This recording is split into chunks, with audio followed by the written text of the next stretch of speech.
Part 27.5, Surah An-Naml, the Ants. Assalamu alaikum. Welcome back to Sufi Essence with Hammad Syed, Kanzil Aman Quran, and Naml the Ants. Chapter 27, verse 21. I will surely punish him with a severe punishment, or I will certainly slaughter him, or he will certainly bring me a clear reason. The prophetic narrative of Solomon, peace be upon him, now pivots from the gentle marvel of the ant's speech to the stern reality of his sovereign rule, demanding unwavering accountability within his extraordinary kingdom. Having noticed the unexpected absence of the hoopoe during his detailed inspection, as seen in verse 20, Solomon, peace be upon him, articulates a clear three-part judicial decree. This declaration is a powerful statement about the nature of a kingdom built on elam and divine justice, where no element, however small, is permitted to compromise the comprehensive order. The king pronounces, I will surely punish him with a severe punishment, or I will certainly slaughter him, or he will certainly bring me a clear reason. The initial two options establish the necessary foundation of disciplined authority. The threat of severe punishment, azaban, shadidin, or even slaughter, la'eba, anahu, is not an act of capricious tyranny, but a solemn necessity for maintaining the integrity of an army composed of jinn, men, and birds. In such a complex, vast structure, any unauthorized absence represents a breach of the sacred trust placed upon the king. The severity of the consequence underscores the high standard of commitment required in the service of Allah's mission. The Prophet King's justice demands perfect order, demonstrating that his rule, though magnificent and graceful, is fundamentally rooted in the absolute principles of accountability and lawfulness. This contrasts starkly with the chaotic, self-serving power of worldly kings. However, the third clause is the sublime hallmark of Solomon's peace be upon him. Prophetic wisdom and the source of immense spiritual instruction. He will certainly bring me a clear reason. This provision for a clear reason, Sultan and Mubin, is the aperture through which justice truly shines. A clear reason is not a weak excuse. It must be a compelling, verifiable justification that transcends the mere dereliction of military duty. This clause demonstrates that the king's ultimate desire is not punitive retribution, but the pursuit of truth and the preservation of justice. His authority is not arbitrary, but is always subject to the presentation of compelling evidence. This is a profound lesson for the believer's nafs. While the divine command for absolute obedience is severe, the door for sincere, truthful explanation is always open, reflecting the perfect balance of Allah's attributes, which encompasses both the severity of the judge and the wisdom of the All-Wise. Solomon, peace be upon him, acts not from emotion, but from the principle that punishment must only follow a failure of reason or evidence. Kanzal, Iman, Quran, and Naml, the Ants. Chapter 27, verse 22. So he did not stay long, then the hoopoe said, I have encompassed that which you have not encompassed.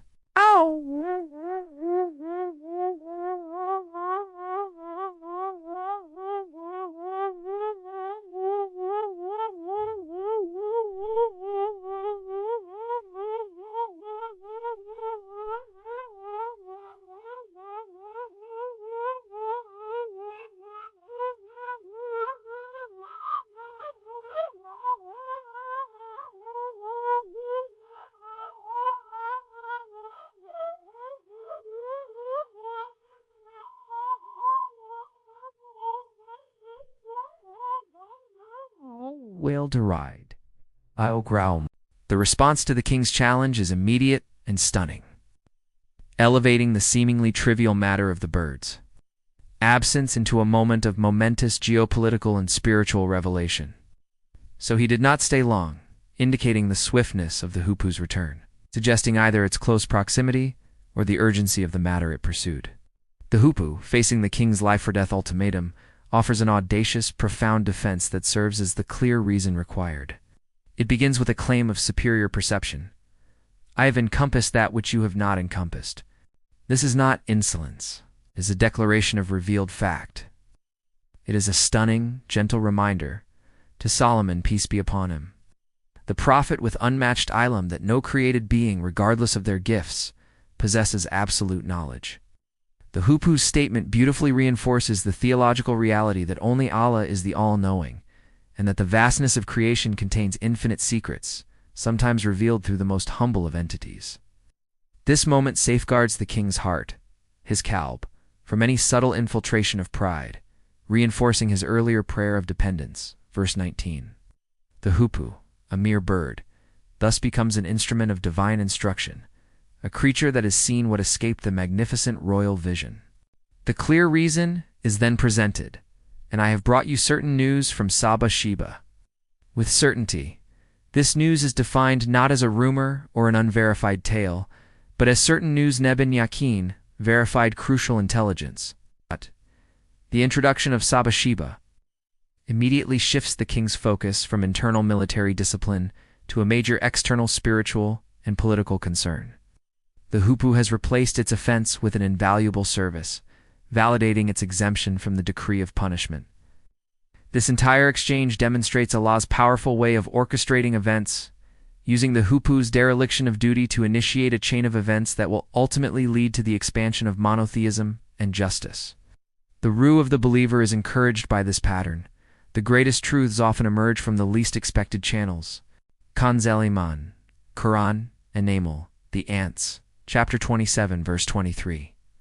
Indeed, I found a woman ruling over them, and she has been given of everything, and she has a magnificent throne. The hoopoe proceeds to deliver a detailed intelligence report that is remarkable in its conciseness, precision, and political acumen. Immediately addresses the nature of the sovereign. Indeed, I found a woman ruling over them. This detail is significant in the context of ancient Near Eastern politics, where female sovereignty was unusual, immediately signaling a deviation from the norm and warranting special attention. The kingdom is then described in terms of its material prosperity, echoing the description of Solomon's peace be upon him, own kingdom, and she has been given of everything. This indicates a formidable power, a highly developed civilization, and immense material resources. It establishes that the queen is not merely a regional tribal chief, but the head of a major prosperous power that must be addressed with diplomatic and prophetic strategy, not just military might. The final, compelling detail focuses on the visible symbol of her authority, and she has a magnificent throne. The throne. The centerpiece of any royal court represents the culmination of political power, national wealth, and the state's ideology. Its magnificence, Azim, implies that the queen's power is entrenched, her state is stable, and her court is sophisticated. This magnificent throne, however, will later become the central object in Solomon's peace be upon him, demonstration of the power of Allah, making the hoopoe's keen observation crucial to the unfolding prophetic plan. The profound import of the hoopoe's report lies in its objective detachment.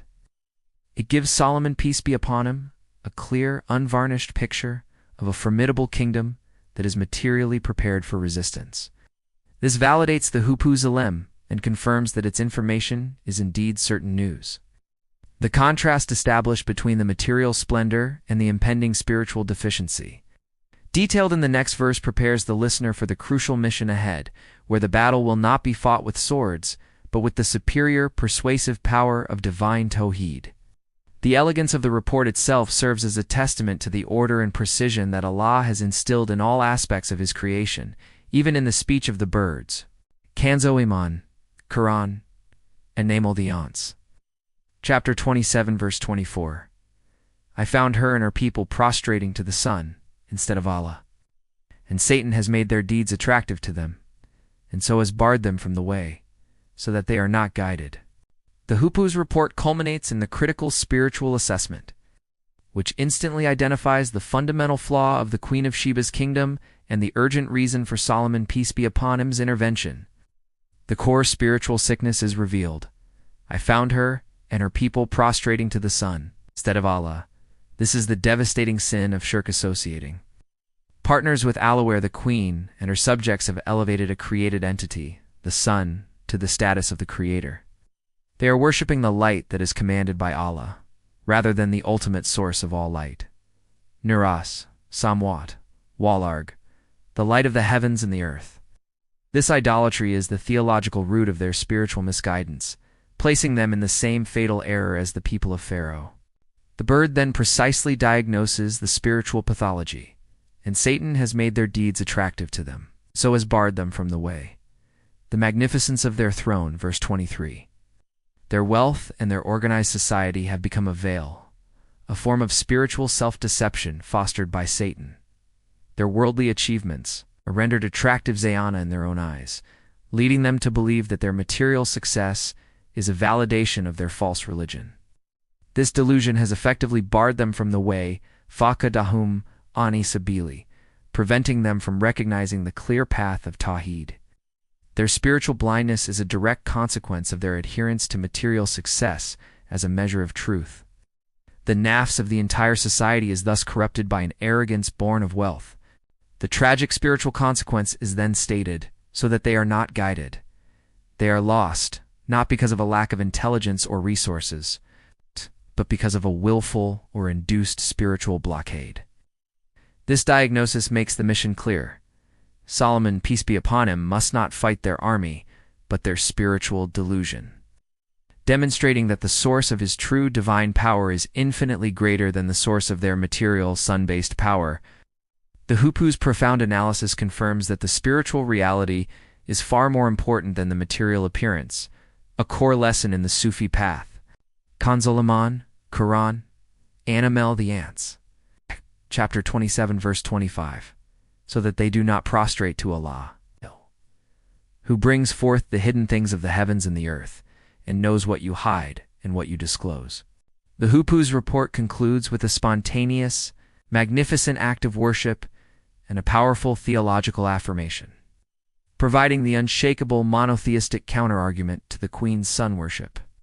The spiritual tragedy is summarized as their failure so that they do not prostrate to Allah.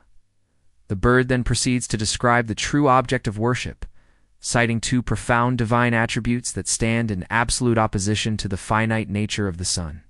Firstly, Allah is the one who brings forth the hidden things of the heavens and the earth. Yukriju al-Kaaba fsamduidi walar. The sun is visible, but Allah manifests the concealed secrets, the hidden potential, and the mysteries of the unseen realms. He is the one who initiates the rain from the cloud and the seed from the earth unseen processes that lead to manifest reality. This comprehensive power over the gaib, the unseen, is infinitely superior to the sun's limited visible influence. Secondly, Allah is the one who knows what you hide and what you disclose. This is a profound statement of absolute omniscience, encompassing the external actions and the deepest, most concealed intentions of the kalb and the nafs. Sun worship is an external, visible ritual. The worship of Allah is a state of being that is known to him in its entirety, whether expressed publicly or kept secret within the soul. This affirmation highlights the sincerity and comprehensive nature of true Tawheed. This final, eloquent declaration from the Hoopoe is the climax of its spiritual intelligence. It is a powerful reminder to Solomon, peace be upon him, and all listeners, that the core mission of prophecy is always to direct the focus from the created to the Creator.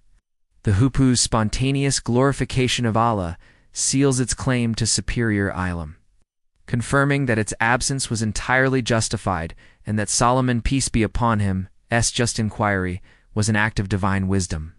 The sequence of these verses 21 to 25 is a rhetorical masterpiece, providing a complex portrait of prophetic leadership and spiritual warfare. Solomon, peace be upon him, as adherence to a system of justice mitigated by the search for truth, verse 21, sets the ethical standard. The Hoopoe's bold claim of encompassing knowledge beyond the king's immediate sight, verse 22, serves as a profound Sufi lesson in the limits of human perception, even for a prophet, ensuring that the kalb remains anchored in the absolute omniscience of Allah. The subsequent report meticulously outlines the queen's material strength and her spiritual weakness, the shirk of sun worship, verses 23 to 24. This entire narrative contrasts the true, organized power rooted in ilm and Tawheed Solomon with the false, fleeting power rooted in pride and shirk Sheba, a distinction that guides the nafs toward genuine submission and complete tawakkul. The Hoopoe's spontaneous doxology concludes the chapter, affirming that the ultimate battle is always for the soul, and the ultimate truth is always that Allah alone is worthy of prostration. Hadith, the Prophet Muhammad, peace be upon him, taught, "Guard yourselves against 7 destructive sins." The people asked, "O Messenger of Allah, what are they?" He replied, "Associating anything with Allah, shirk; magic, killing a soul which Allah has forbidden except with a just cause, consuming usury, consuming the property of an orphan, turning back when the army advances, and slandering chaste women who are believers. Sahih al-Bukhari Hadith 2766. This hadith directly relates to the grave spiritual condition of the people of Sheba, revealed in verse 24. The Hoopoe reports that the queen and her people were prostrating to the sun, instead of Allah, which is the fundamental and most destructive sin of shirk, the very first sin mentioned by the Prophet, peace be upon him, in the hadith. The spiritual assessment from the Hoopoe is not merely political intelligence. It is a declaration that the kingdom of Sheba is engaged in a practice that leads to eternal ruin, making Solomon's, peace be upon him, prophetic mission of rescue and guidance absolutely paramount. The hadith provides the theological framework for understanding why the Always would mobilize a prophet king to intervene against a civilization, demonstrating that the failure to establish Tawheed is the root cause of all spiritual and societal destruction. This reinforces the core message that nothing is more essential than redirecting the kalb away from the created to the Creator. Let us now supplicate, drawing from the profound lessons of these verses, asking Allah to grant us a deeper understanding and to guide our every step. O Allah, grant us the spiritual wisdom to recognize when the oppressors project their own inner rage and spiritual turmoil onto the righteous. Guard our hearts from the fatal arrogance of worldly power that boasts of being a vigilant group, unaware of your absolute, all-seeing eye. Protect us from the destructive spiritual trap of deep attachment to gardens and springs and earthly treasures, which leads the soul away from your path. Make us worthy, through patience and faith, to be the inheritors of spiritual and worldly goodness, granted through your decree of ultimate justice. Grant us the grace to stand firm when the forces of denial pursue us, knowing that our ultimate security rests in your divine command.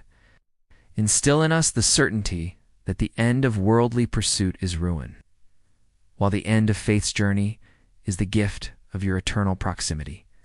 Sustain us with your boundless provision, and save us from the pride that forfeits the akira for fleeting worldly gain.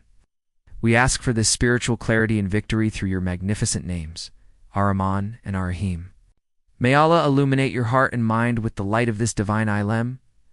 May He make your channel a beacon of guidance for all who seek spiritual clarity and truth. May your efforts be a source of immense reward, and may you be granted the highest stations of paradise. May the peace and blessings of Allah always be upon you and your loved ones. May He grant you unwavering steadfastness on the path of truth, and may your work be a testament to His magnificent names, Ar-Rahman and Ar-Rahim. Amin.